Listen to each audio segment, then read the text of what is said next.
95% of people agree with vaccines. Yes, I mean, when was the last time yes. that many Americans agreed on something?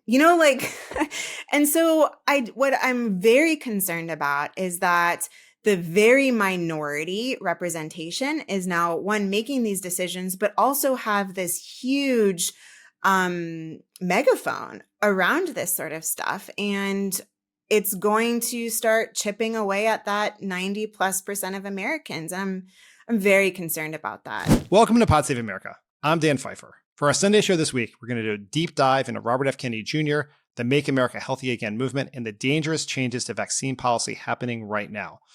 While Trump's illegal deportations, unconstitutional airstrikes, and crypto scams get most of the attention, RFK Jr. is quietly dismantling the public health infrastructure that Americans have depended on for decades.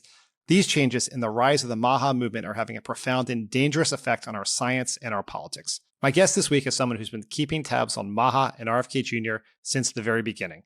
Dr. Katelyn Jetelina began writing the Substack, Your Local Epidemiologist, in the early days of the COVID pandemic, and it's now the platform's top science newsletter. She's an epidemiologist and data scientist and the co-host of the America Dissected podcast with former Crooked collaborator Dr. Abdul El Sayed. I invited her on the show to discuss what this movement is, why it's resonating with so many people, whether there's anything we can do to stop it. Katelyn Jetelina, welcome to Pod Save America. Thank you for having me. I'm honored to be here. I have so much I want to talk to you about. I have been thinking and worrying about what's happening with RFK Jr. and HHS and the MAHA movement and vaccines for a long time. So we have a lot to get to. But I want to start with this week's meeting of the CDC's Advisory Committee on Immunization Practices, the committee that sets vaccine policy in this country. Before we get into the specifics of this meeting, can you just level set here on what that committee does, the role it plays, and the changes that RFK Jr. has made to that committee that are concerning to so many? Yeah, sure. So it's called ACIP, Advisory Committee on Immunization Practices, and it's basically an external committee of typically experts in vaccinology, pediatrics, medicine, epidemiology, I mean, you name it. And it plays a really important role in the way we get vaccines and medical products from clinical trials all the way into people's arms and access. And so this is just one step in a really robust, I guess I'm saying this all before of everything that's changed, but it was robust. Yes. Yeah, thank you. Was robust and grounded in evidence and very clear and really a well-oiled machine. And so their role in this process, so FDA first decides if a vaccine is safe and effective. That's basically the two questions they're answering. And then it goes to ACIP, which is the advisory committee for CDC, and they basically decide, also they look at the evidence if it's safe and effective, but more importantly, the policy. Who gets these vaccines, when, at what schedule, where, who's at high risk, et cetera. And then it gets signed by the CDC director, and then it becomes available to us. So what's happened in these past, I can't believe it's only been 2 weeks, is that RFK Jr. all of a sudden completely gutted ACIP. They were 17 members, really highly qualified for policy decision-making around vaccines, and basically handpicked 8 people for their replacement. And these people that were replaced are people that all the way from have no experience whatsoever in vaccines, all the way to anti-vaxxers, some COVID contrarians, and really wild bag of mixed people that are ultimately making decisions for 330 million Americans based on vaccines. This was always kind of a worry of ours in public health. The Health and Human Services Secretary has a number of levers to influence vaccine policy and uptake and access. This was a huge red line that RFK Jr. crossed and is very concerning. The original 17 people who were on the committee, were they appointed by the Biden administration? Are they longstanding? Because you could look at this in one way, which is the when a new president, new administration of a new party comes in, there are a whole bunch of people who are in the government who are political appointees, or they're on boards and commissions. They resign and they get replaced by people who are more ideologically aligned with the new administration. That's not typically what happens here, though, right? Well, I'll be honest. The ASIP appointments have always been somewhat opaque, but usually you're right. I mean, the appointments last for about 4 years. Biden administration, I think they put 8 of those last 17 members in there because that just is what, those terms end. Right? Yeah, it's just there's a turnover. And historically, I'll be honest, this process has been grounded in nonpartisan belief system, right? That vaccine policy should be shaped by science and experience and diverse perspectives, not ideology. And that hasn't changed for the past 70 years, whether it's a Republican or Democrat administration. So yeah, these appointments change over time, but it's never been based on necessarily ideology like it has. It's never been just this sweeping gutting of it. And the process in which this has happened has been incredibly swift and obviously been planned for a couple months to execute very quickly. One of the critiques you hear from people in the MAHA movement, the RFK sort of Jr. acolytes about ACIP and some of these other committees that advise FDA, CDC, HHS, is that their ties are too close to pharma, right? The people who profit from these vaccines. What is the real truth there? Are there any legitimate, even grounded in the conspiracy theories of it, is there any legitimate concerns there? I mean, I think it's a great point, right? Like, we don't want people making policy decisions if they have a conflict of interest in pharma stock. I mean, I think that's completely legitimate. The thing that has been missing, though, is that these committees go through incredibly rigorous conflicts of interest vetting.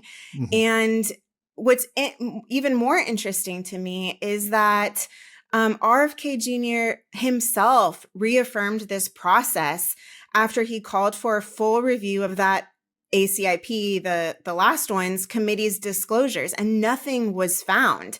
I think a few people got like $3,000 here and there, but nothing, no smoking guns that were insinuated, and no systemic evidence of undue pharmaceutical influence on these members. I do find it highly hypocritical because this new ACIP membership, also for sure, they don't have the typical pharmaceutical conflicts of interest, but we can't ignore that there's other conflicts of interest out there, including selling of supplements, anti-vaccine advocacy groups, making millions off of vaccine litigation trials, and none of that's been disclosed. And some of these people are proudly anti-vax, right? Like they have described themselves as that, right? This is not the pro-vaccine people ascribing people who may have questions as but these people have called themselves anti-vax, right? That's right. I mean, even one of the members, right after, like a week or two ago, Robert Malone, who we've always known is very anti-vax, he writes about it all the time, came out on Twitter and said, everyone says, anti-vax is a bad thing. I'm proud of it, and I'm excited to serve on this committee. I mean, they're not even hiding it. Yeah, it's just the next level for to watch unfold. And this isn't like this movement here it's in violation, at least of the spirit of what RFK Jr. probably promised during his confirmation hearings, right? Like he got a lot of questions about how he's going to handle vaccines, that science would lead it. The process would not be upended. But this is the upending of the process, right? Oh, completely. Yeah. I mean, and it's not a surprise, right, to all of us in public health that are very familiar with RFK. I mean, he's had a 20, 30-year history of ignoring evidence around vaccines and even sowing doubt in them. I mean, he founded Children's Health Defense, which is an anti-vax advocacy group that makes millions. And so I guess this was not a surprise, but you're right. He did promise to Cassidy, who is the chair of the HELP committee, that he wouldn't upend ACIP, and he ended up doing it anyways. Cassidy got played, and I don't think there's ever been a question of what the intent is from RFK and vaccines. So let's talk about what happened at the meeting this week. It took place Thursday and Friday. There were a number of items on the docket, including the flu vaccine, RSV, a couple of things. Tell us what happened there. Oh, it was exhausting to watch.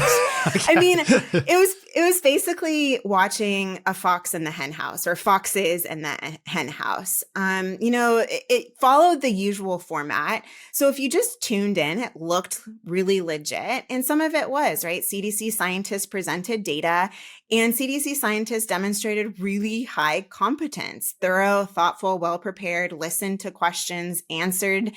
But this new committee, I mean, it was just clear they are not vaccine experts. They questioned basic, epidemiological methods. My team tallied more than 50 falsehoods around vaccines mentioned in 2 days. It was very clear that with some of the decisions made, like around thimerosal and flu vaccines, that they began with conclusions and then attempted to force evidence to fit it. We call this policy-based evidence making, not evidence-based policy making. Right. And so it was wild to watch. I mean, it was sobering. I don't even know what the word is. And it really put into question what's going to happen. How does the health ecosystem, a broader health ecosystem, really step in to fill this gap? What are the legal implications, not only to our fall vaccines, but routine vaccines later on? I mean, it opened up, quite frankly, a lot of concern on my side. So what were the decisions they made? The most notable one involves thimerosal. Can you talk about that? Right. So thimerosal is in some of our flu shots. It is used across the globe, and it is a preservative within our vaccines. It basically makes sure that the vaccine formula doesn't have bacteria. It's really helpful. But this committee, based on falsehoods, voted to not recommend thimerosal flu vaccines, which means that they won't be given this fall. Now, this isn't that big of a deal.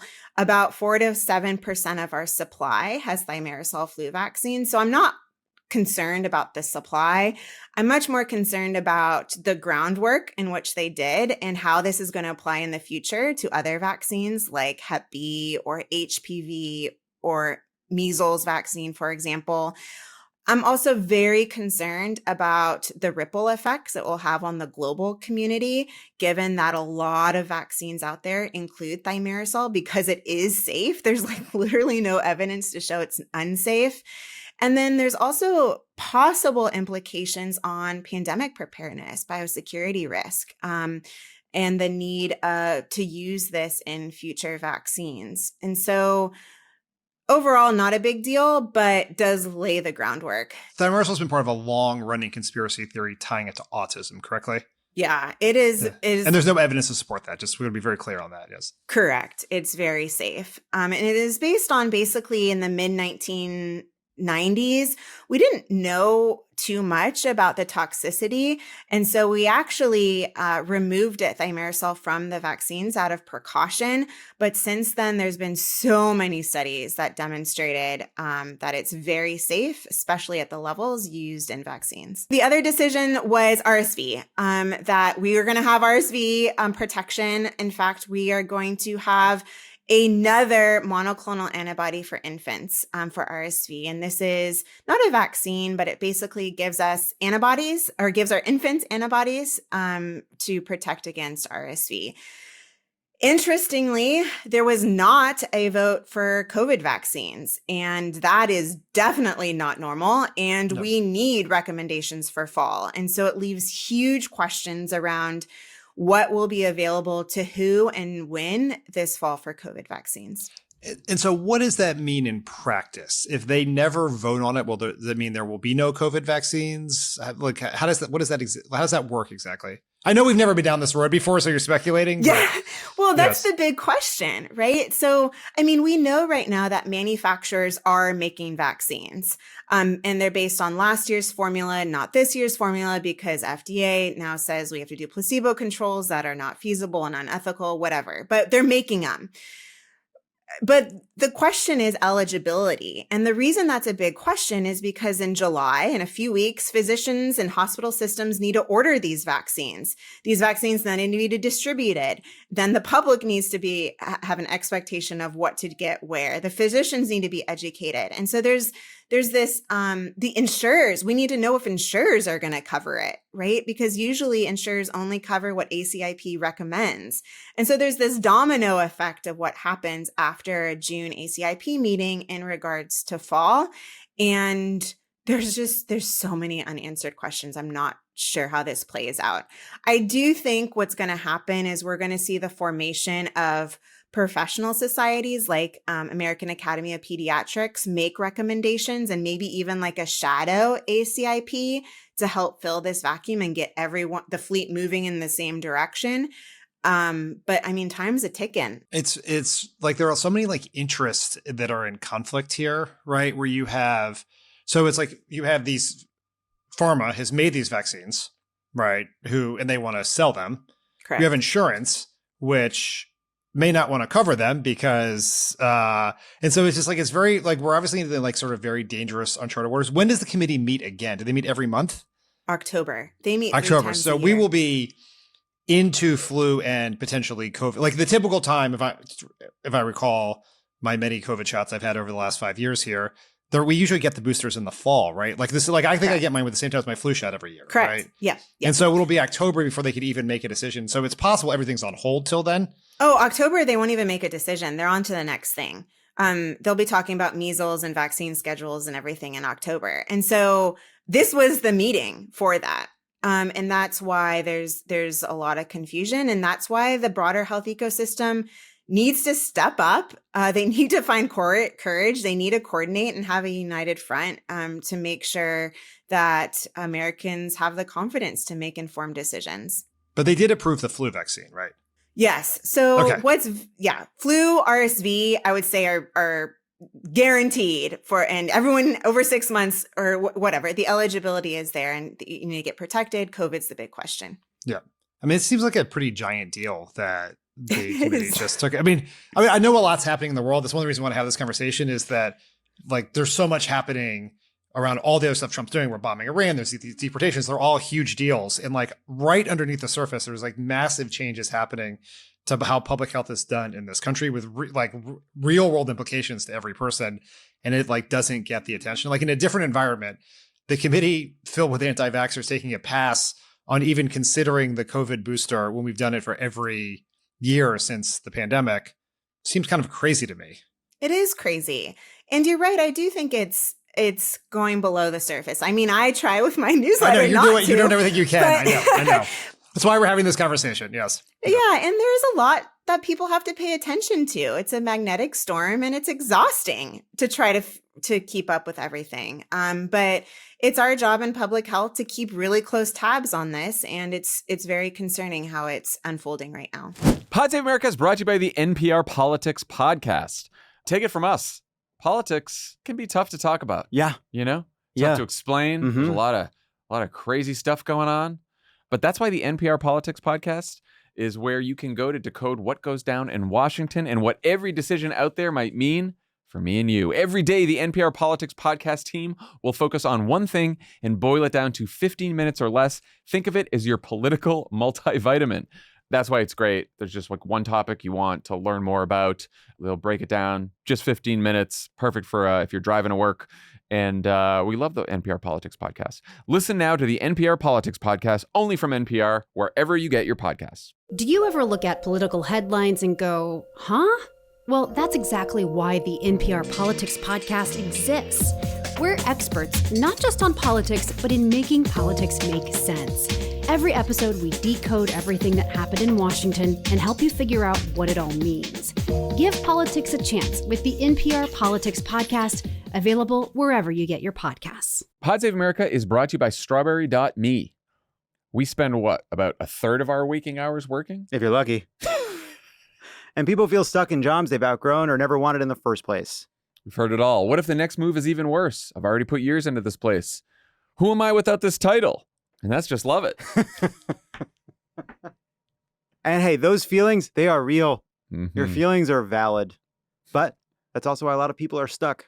That's where strawberry.me comes in. They connect you with a certified career coach who helps you go from where you are to where you actually want to be. Whether you're looking for a change, feeling stuck, facing a big decision, or just seeking professional growth. With a coach, you get clear on your goals, create a real plan, build your confidence, and they'll keep you accountable along the way. Coaches are thoroughly vetted and assessed for their qualifications and expertise and come from a wide range of backgrounds, experiences, and specializations. Don't leave your career to chance. Take action, own your future with a coach in your corner. Head to strawberry.me/crooked to claim your $50 credit and get started. That's strawberry.me/crooked. Stop settling. Start building the career you actually want.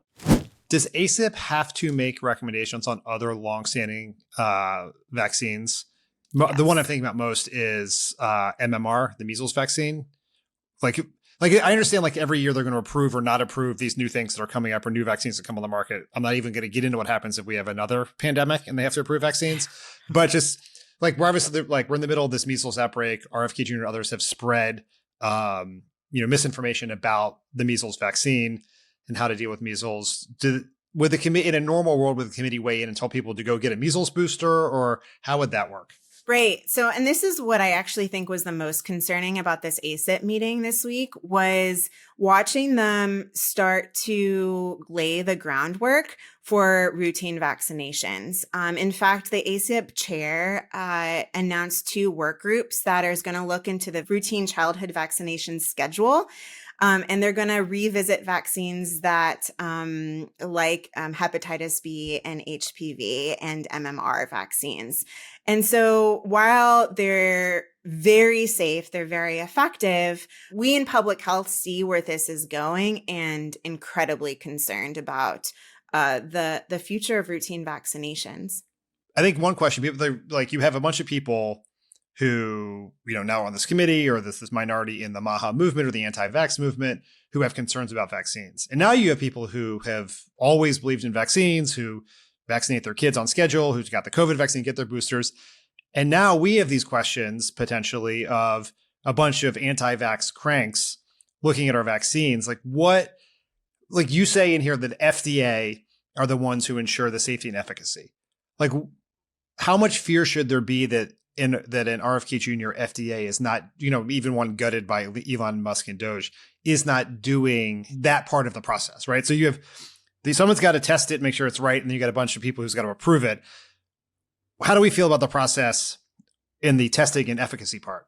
All of this is like a checks and balances movement. And so with FDA, the interesting thing about FDA is you have counterbalances that have huge lobbyists, right? We're talking about like pharma and of like stepping up. And so I think that if FDA did something shady, so because usually in these FDA meetings, pharma companies present the data and then FDA scientists present the data. And the assumption is that they match because that means then everyone's working in honesty. I think when they start not matching, you're going to hear an uproar from pharma. Give what you care about pharma companies. At least there's some sort of balance there. The challenge with CDC is there is no like counterbalance there. There's like not a lobbyist, I guess, that is like going to come out and be very angry that these policies are not recommended. And so like I think I'm a little less concerned with FDA than I am with CDC just because of that point. I don't know if that makes sense, but I mean, like, I don't want to trust big pharma. I understand. Like, I know. But if you believe that the problem with big pharma is that they want to make money above all else, they do have a strong financial interest in having effective vaccines and safe vaccines, right? Like that, like if they don't, that's bad business if what they care about is business. But like, this is sort of the end result of what the anti-vax people want, is they want to raise questions and all these things, right? To be able to like, you can see, like you mentioned, they're going to get to the schedules. It's one of the things you hear, when you're a parent of a young child, like, really, I'm supposed to stick my kid with all of these vaccines at one time on one day, and there's science for why you do it. But if they start raising questions about that, it's they're feeding doubt into the system, and that can metastasize over time. Oh my God, yeah. And you know what? Like, I think we need to ground ourselves. And I try to like think about this often. Like 95% of people agree with vaccines. Yes, I mean, when was yes, the very last important. time Yes. that many Americans agreed on something? You know, like, and so what I'm very concerned about is that the very minority representation is now one making these decisions, but also have this huge megaphone around this sort of stuff. And it's going to start chipping away at that 90+% of Americans. I'm very concerned about that. So yeah, we'll see. Yeah, we'll see. We'll see. The last thing on vaccines here is RFK Jr. announced that the U.S. was no longer going to contribute to the global Gavi, the Global Vaccine Compact. Talk a little about what that means for the world. Yeah, it's incredible. So incredibly bad. So Gavi is this international collaboration that provides vaccines to half of the world's children. I mean, we're talking about a ton of people here. And the Gavi just had a meeting this week where they basically plan for financial planning for the next 5 years. And RFK comes, he recorded a video and Gavi played it. And it basically said that US is removing its commitment to Gavi because of anti-vax, and he just started spouting off anti-vax falsehoods. And so it wasn't necessarily about efficiency of the budget. It was literally anti-vax. And so it's going to create this huge hole. I mean, we've saved billions of lives across the globe because of Gavi. The whole reason we needed Gavi was because there was a huge market gap for pharmaceutical companies because there wasn't really a market in low to middle income countries because they didn't have the money to pay for vaccines. And so it's I don't know. I don't even know how to say it. I mean, we're going to lose lives cruel, to this. yes. It is cruel. Yeah. It's cruel. And it's also, I think it's important that it's also already congressionally appropriated funds through 2030, first of all. And HHS doesn't even control those funds. It's through the State Department. So again, another example of just completely disregarding processes, and lives will be lost because of it. And even like, I'm of the view, and call me a bleeding heart liberal here, that saving children's lives around the world is like an end in of itself. But even if you were to say, I only care about what happens in our borders, it matters to the US that there aren't diseases spreading all around the world, right? Like, isn't that help? Like, that's one of the reasons why we prevent global pandemics is to make sure that there aren't measles spreading all across or smallpox spreading all across continents in the world, right? Right. I mean, we're a globalized world. I mean, we're just a train plane right away from any disease, and saving lives is really important to my value system, even beyond America. But if we're just thinking about America first, there is huge value in soft power around health and ensuring that other societies are healthy too. Infectious diseases violate the assumption of independence, right? What one person does directly impacts another person. And I hoped we learned that during COVID, but apparently we learned the wrong lesson. It seems like, or at least the people in charge did. All right, let's pivot a little bit beyond vaccines to the MAHA movement, America Healthy Again movement broadly, and RFK Jr.'s role in it. He is obviously he is someone who is proudly anti-vax. He has come to great national attention and in some parts of the country, infamy for that position. But can you talk a little bit about his role and how he got here? Right. So yeah, he's always been kind of in this space of health, and it's really environmentalism, environmental, and anti-vaccine. But he's always been on the left, which I think is fascinating. But what we've seen over the past year, and this is what's interesting, is that this movement really came out of nowhere, MAHA, and really fast. As you know, Dan, there was a big movement back in 2010 with Michelle Obama around healthier eating, childhood obesity, blah, blah, blah. That was completely shut down by Republicans saying we're the nanny state. You can't take away my ultra processed foods. But this movement really came out of nowhere. There's this huge groundswell of support. And for us in public health, we were like, at first, we were like, all right, here we go. Like, let's do prevention. Let's prevent chronic diseases. Let's fix the healthcare system. But then you start peeling off the branding and knowing RFK Jr.'s history, and you start looking at the details and solutions, and MAHA really starts losing me and other public health colleagues. So yeah, I mean, RFK really created this grassroots movement and then hitched it to MAGA. And that's where we are today. Yeah, I understand, and this is something that if this would be clipped socially would come back to haunt me, but I sort of understand the appeal of part of the MAHA movement. Like, I live in the Bay Area. Too. I'm a parent of young kids. I read Omnivore's Dilemma 20 years ago. I'm worried about the food system. I saw Michelle Obama plant a garden and talk about all these things and sugar and everything in our diet. You know, I like, my wife and I spent a lot of time like thinking about like, what are the healthy snacks for our kids? Should we serve them, you know, food in glass as opposed to plastic and BPA? Like, we think about all of that. And, you know, and because we have young kids in the area, like, it's something that is like talked about all the time. I can't tell you how much the local first grade parents WhatsApp chain is blown up about the cinnamon rolls at free breakfast in the California public schools right now. Like, people, like, we're very into this. Like, and because of that, right, I can see how the pipeline works. Like, it starts with, like, here are the healthy snacks for kids. Here's the recipes you should make. Here's the chemical free sunscreens or whatever else, to all of a sudden, and I'm going to get to some of these specifics, the dangers of seed oils, fluoride, all of those things. And then red dyes, right? There's so much discussion about red dyes. Then you get to the vaccine stuff. And so this pipeline has been created. And like, as you say, not everyone in the MAHA movement is anti-vax, right? You're talking about 95% of people agree. And so you have a bunch of people who are on board with RFK Jr. for all the other, in this whole movement, this idea, for all the stuff that gets up to vax. Maybe they're going to get moved to an anti-vax position or start asking questions around it, but it's the other stuff. And I think we as like people, like political positions like myself, can get into a dangerous place when you dismiss all the other concerns, not the solutions offered by MAHA, but the concerns as a bunch of anti-vax cranks.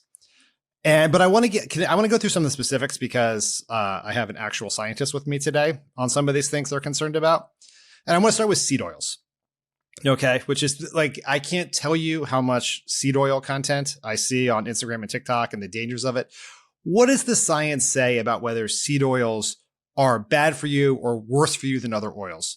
Right. So seed oils are, just to back up a little, describe seed oils. Because most people say the word seed oil and don't know what it means, but yes. Yeah, they're extracted from, the seeds of plants like soybeans and canola and corn and sunflower and grape seeds. And this is in contrast to oils like olive or avocado oil that are extracted from fruits. But you're right. There's been this recent fear around seed oils, and the reality is that they are part of a healthy diet. Seed oils are particularly high in this thing called polyunsaturated fats, which are important for heart health and cell function and metabolism and immune regulation. And our bodies can't make it on its own. We have to get it from food. And seed oils are a really important part of that. We've had huge studies showing the importance on like heart health, for example. But you're right, there's been a recent backlash, right? Critics have called seed oils toxic or poisonous and even blame them on the rise of chronic disease we've seen in the United States. And it's really based on, conflicting evidence. Correlation doesn't equal causation. Some just plain out rumors. Also, there's a lot of money in this that I don't think we can ignore, right? The wellness market profits off of fear. It's valued of over, I think, $6 trillion. And so people who demonize seed oils, for example, are also selling products that claim to reverse the damage or detox or, seed oil alternatives or beef towel. And so a lot of this, I think, and the theme around all of these topics, whether it's seed oils or red dyes or fluoride, is that our information landscape has just dramatically changed. It's really confusing on social media. And we've also unleashed this curiosity-driven class, which I love. People are asking really tough questions. It just means that we have to rise to that occasion.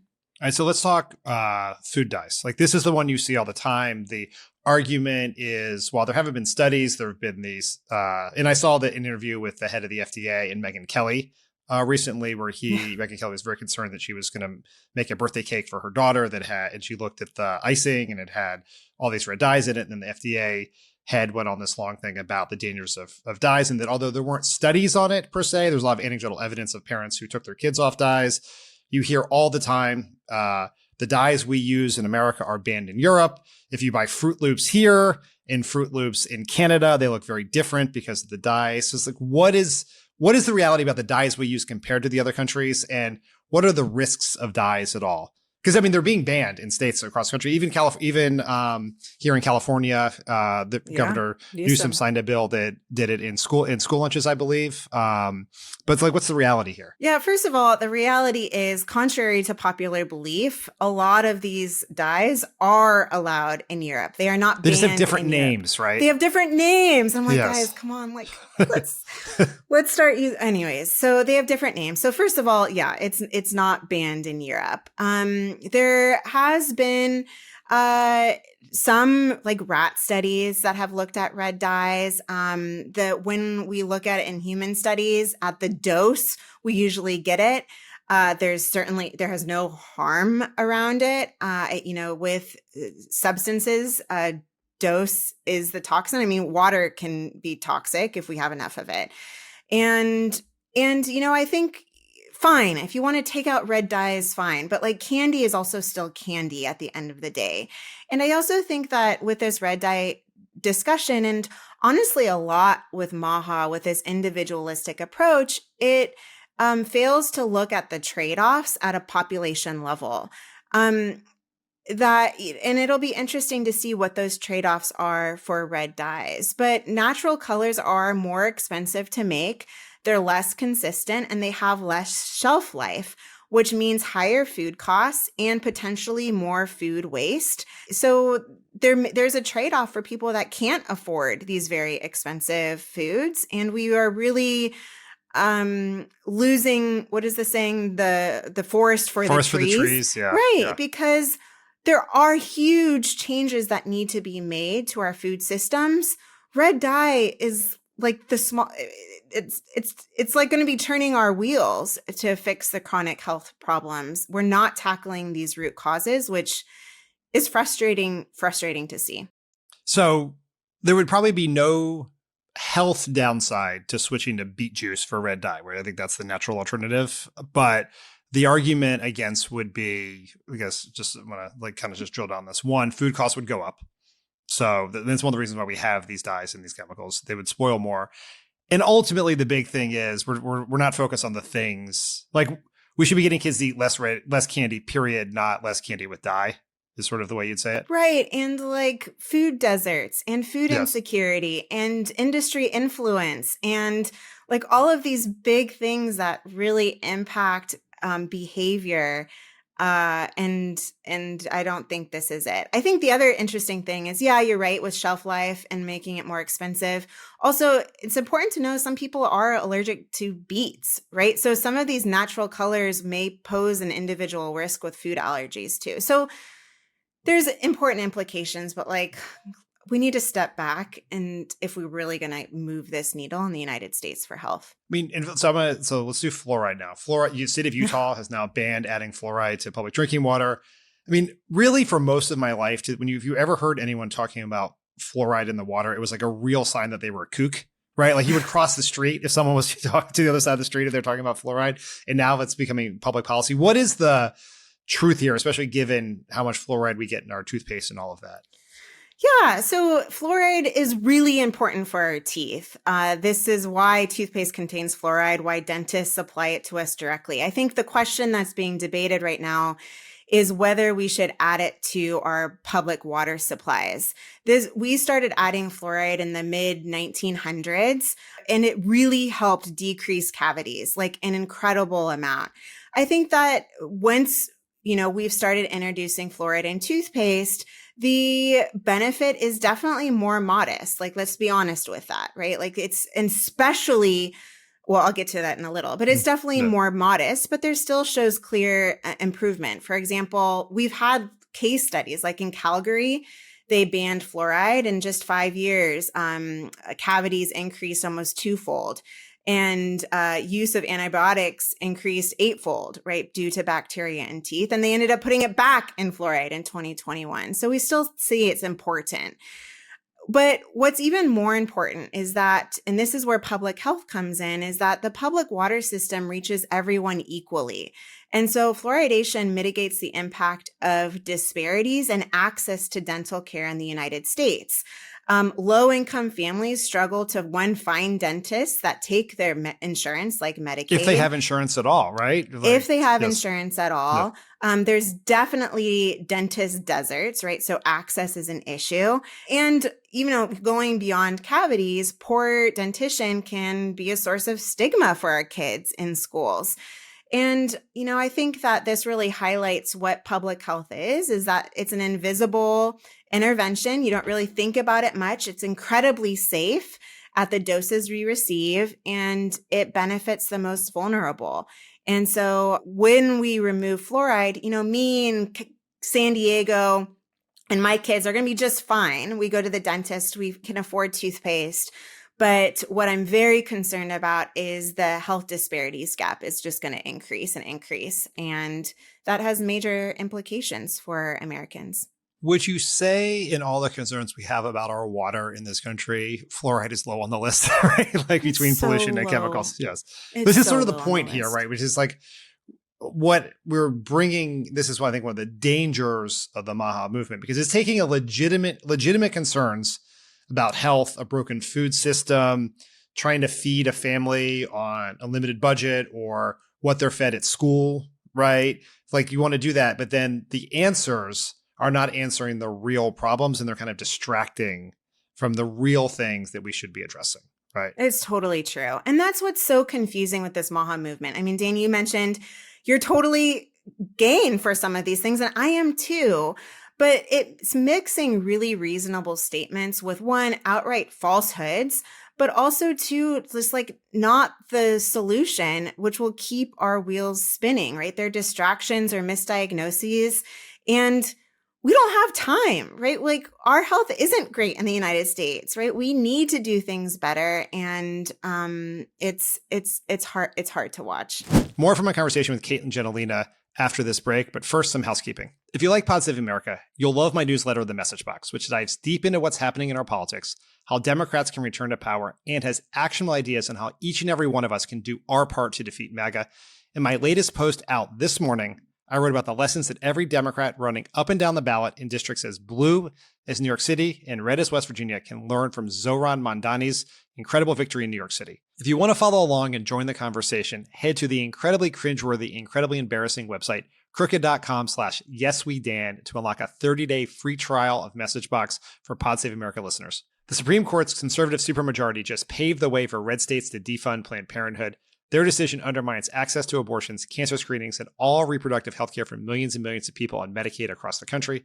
Our friends at Vote Save America have a fund to support impacted Planned Parenthoods and their patients. Go to votesaveamerica.com/support to make a donation right now. Paid for by Vote Save America. You can learn more at votesaveamerica.com. This ad has not been authorized by any candidate or candidates committee. Pod Save America is brought to you by SimpliSafe. As we work toward a better future, it's important to protect what's ours today. That's why we trust SimpliSafe. Their proactive security system doesn't just react to crime, it prevents it. With their highly advanced cameras and live monitoring agents, SimpliSafe is leading the way in home security, helping millions of Americans stay safe before trouble even arrives. John Lovett himself has set up a SimpliSafe, and he's lived to tell the tale. It's really easy to do. You customize it for your space. It comes, you can set it up very, very quickly. They make it super easy. Then once it's set up, completely reliable, and the customer support is great. The app is great, gives you peace of mind. Highly recommend it. Most security systems only take action after someone breaks in. That's too late. SimpliSafe's new Active Guard outdoor protection helps stop break-ins before they happen. If someone's lurking, agents talk to them in real time, turn on spotlights, and can call the police, proactively deterring crime before it starts. No contracts, no hidden fees. It's named the best home security system of 2025 by CNET. 4 million plus Americans trust SimpliSafe. It's ranked #1 customer service by Newsweek and USA Today. Monitoring plans start around $1 a day. 60-day money-back guarantee. Visit simplisafe.com/crooked to claim 50% off a new system with a professional monitoring plan and get your first month free. That's simplisafe.com/crooked. There's no safe like SimpliSafe. So you've done something that not a lot of people do, which is you've actually engaged with members of the MAHA movement, not just by seeing their content on Instagram. You've actually met with them. Can you talk a little about how those conversations came to be and what you learned from them? I was invited. A good friend, Brenda Akari, was the executive producer for Jon Stewart, but also co-hosts a podcast, Why Should I Trust You? And invited a couple of us in public health to meet with MAHA grassroots. And I'll be honest, like at first I was like, hell no. Like they are in the middle of this destruction that I'm seeing with public health. No way. But I ended up going. I went in after a lot of wrestling with a goal of about 75% listening and 25% speaking my truth. And we've met a couple times since that first time, been doing texts. And also, I'll be honest, like that first conversation was one of the most raw, honest, and important conversation I think I've ever had in my professional career. I learned a lot about the MAHA movement, what drives them to do this, how they view life. I was able to tell my truths as well, like, slashing Medicaid's not going to help make America healthy again. And these have turned over time into relationships and where we can learn from each other. We can agree to disagree. But also what I've also seen is that we can partner on things that I agree with, that we have common ground, and it's been a fascinating journey. I'll say that. What did you learn about how someone, about how they ended up in this place? Like, what are the values that drive them there? Yeah. We were talking about this earlier, but MAHA is not a monolith, right? It's a very eclectic group of people. You have Democrats, you have Republicans, you have independents, you have anti-vaxxers, you have pro-vaxxers. It's a huge group.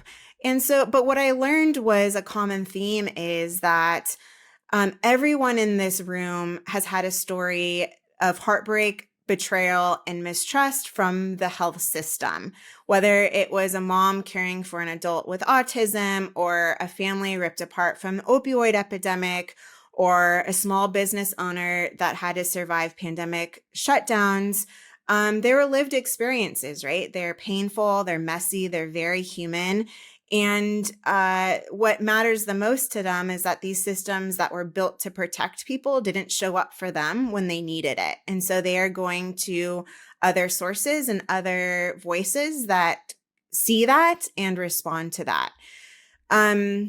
The other really interesting thing I learned, and I was genuinely surprised about this, was that some of the members acknowledged that hitching their movement to the broader MAGA movement was a risky bet, and actually very much grappling with those consequences right now, right? Because there are cuts to research on diabetes or food access or maternal health, and it's really hurting their ability to make progress. And so while they're all very supportive of Kennedy's vision, I think some believe that blind allegiance to MAGA is hindering their development of solutions. And I say, yes, it is. Yeah. So, I've learned a lot, and these discussions have been incredible. That was one of the things that I've been very curious about, because you can look, if you take everything that these folks believe in good faith, right? And you can see like RFK Jr. saying what they want to hear on food dyes and processed foods. And then if you are anti-vax, obviously he's doing exactly what you want, much to the detriment of the country and the world. But then everything outside of HHS is doing the opposite of what MAHA wants, right? Like we're talking about seed oils, like got to stop seed oils. The top lobbyist for the Seed Oil Association has a senior role at the Department of Ag. Everyone is so worried about glyphosates, right? The herbicide used in Roundup. and then in getting that out of our food and it shows up in our fruit and vegetables, whatever else. And you have the EPA cutting the regulations that would govern and prevent these chemicals from getting in our food and water. I mean, all the regulations that Obama and Biden put in about clean air and clean water are getting gutted. And then if you care just like healthy food, they've ended the program that gets local, that helps schools buy food from local farmers. From USDA. And I've just been very curious if they like how aware they are of that tension and whether it makes them, I'm glad to know you see that there are some questions, but like how aware are they of that stuff? And I guess the other question is like maybe the leaders are aware, but I'm assuming maybe the members of the movement, not the ones who are like showing up at meetings, but who now identify in MAHA and have these concerns are even aware of that stuff. Yeah, I mean, I think that they're definitely aware, I will say, very aware of Medicaid cuts. They're very concerned about that, as they should be. Very aware of SNAP benefits being cut for 2 million kids that rely on this for food. And so, I think that they are aware of some of that. They're not aware, I'll be honest, about other things that I've tried to keep them up to date on, like cutting clinical trials for diabetes or cancer research.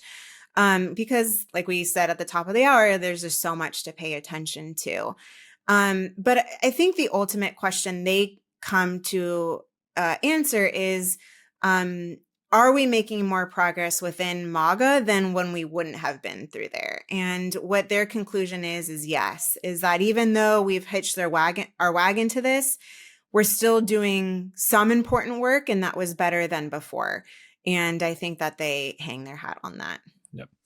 You brought up Michelle Obama, her healthy food initiatives when she was first lady and I worked at the White House. And what is like when I put on my quasi-retired political strategist hat and I look at this and I'm like, these are the people who have these concerns are people who used to be Democratic voters, right? I'm not getting into like the core anti-vaxxers, even though a lot of people were on the left pre-COVID. But the people who really are worried about broken food system, worried about clean air and clean water, how do you feed your healthy kids? And I always think about Vani Hari, who for people who don't know is someone known as Food Babe, who is the probably the most influential food influencer. She's become like a leader in the MAHA movement. She sat behind RFK Jr. during his confirmation hearings. She was an Obama delegate in 2012. Oh, I didn't know at that. some point, yes, and had volunteered on the campaign in 2008, like a true blue Democrat. And she was doing food influencing back then. She started Food Babe in 2011. And like at some point, the Democratic Party lost these people. Do you have any sense or theories about how that happened or how we could communicate with them better? I mean, I think that the larger Democratic Party, now we'll get into just politics. Yeah, please. Yeah. Has lost the thread and is not responsive to the needs on the ground. I think a lot of what Democrats and public health, I'll just say, hear and sound like is defending the status quo. And people aren't, the status quo isn't good, right? We're very sick. We have these profit-led health systems, and people are done with it.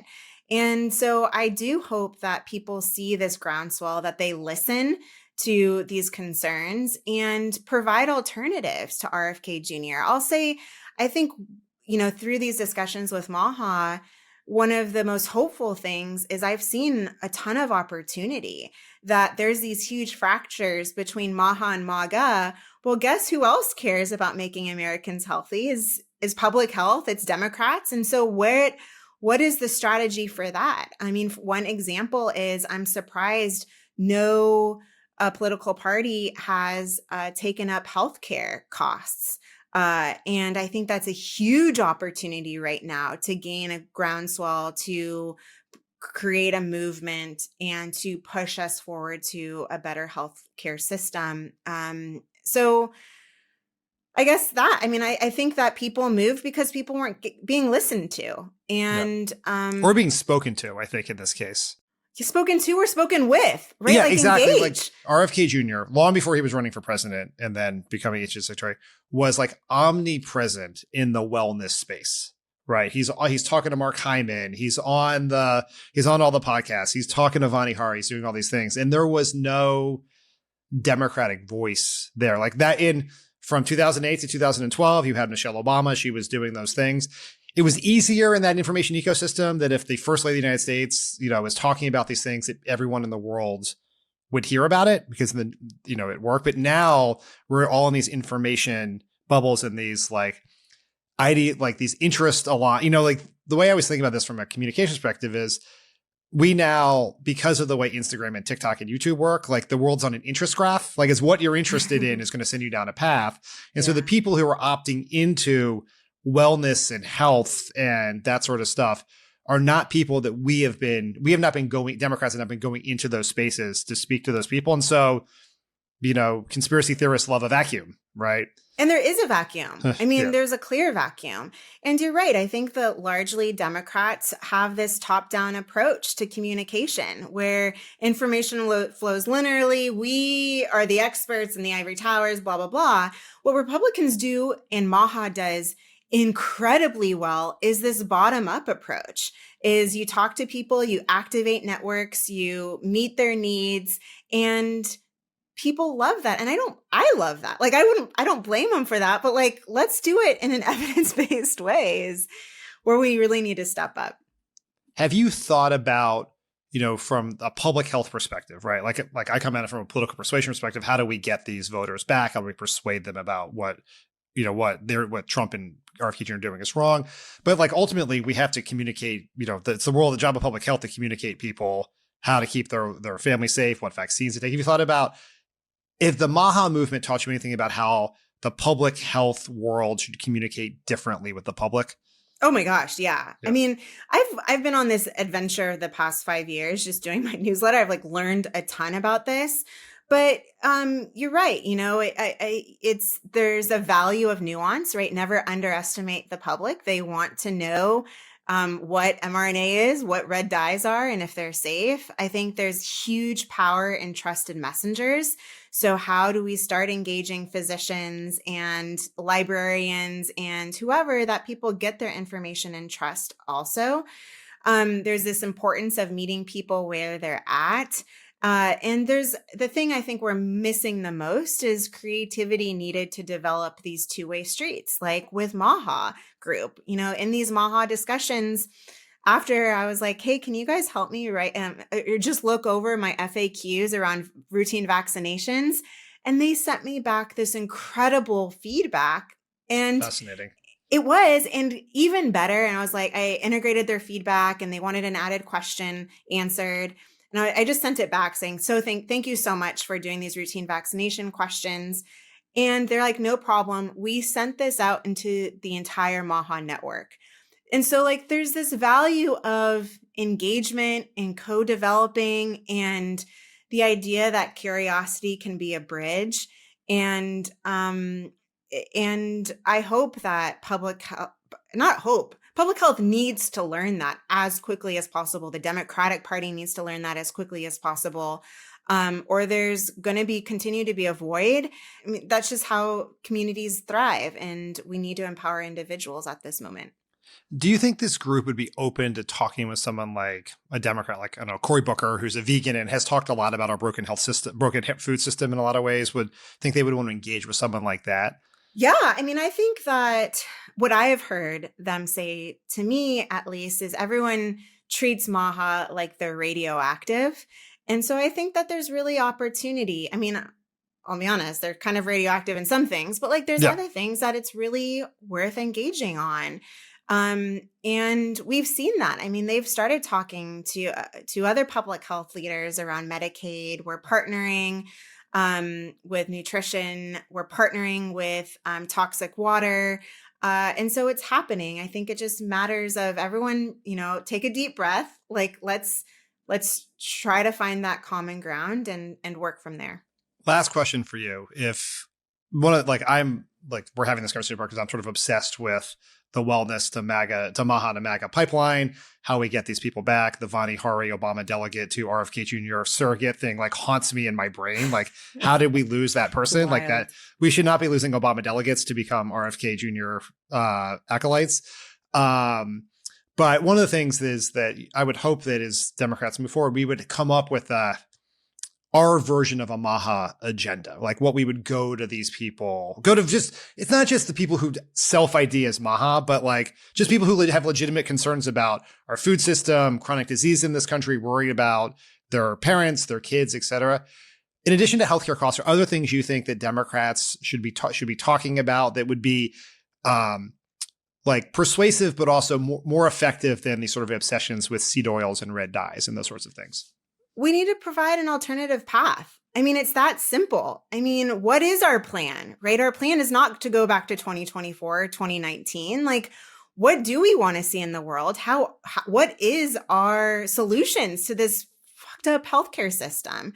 I've been thinking about this a lot. In fact, I don't know if I should admit this, but like I started writing like a Project 2029 for health, because I'm like, someone just needs to start, part of this, the past 6 months have been defense. And I'll be honest, like that defense is really important, especially in public health when it's getting distracted, but also you need an offense of like, where do we want to go? What is valuable? What are Americans saying? And meet them where they're at. And so that's just not something I've seen. And it's been quite depressing, but also it tells me why we lose people, right? We lost people to RFK Jr. And we need to do a whole lot of work to plan ahead and try to lead down a different path that we see matches our value systems. Well, Katelyn, thank you so much for this conversation. We started off quite scary and alarming. I think we've ended at a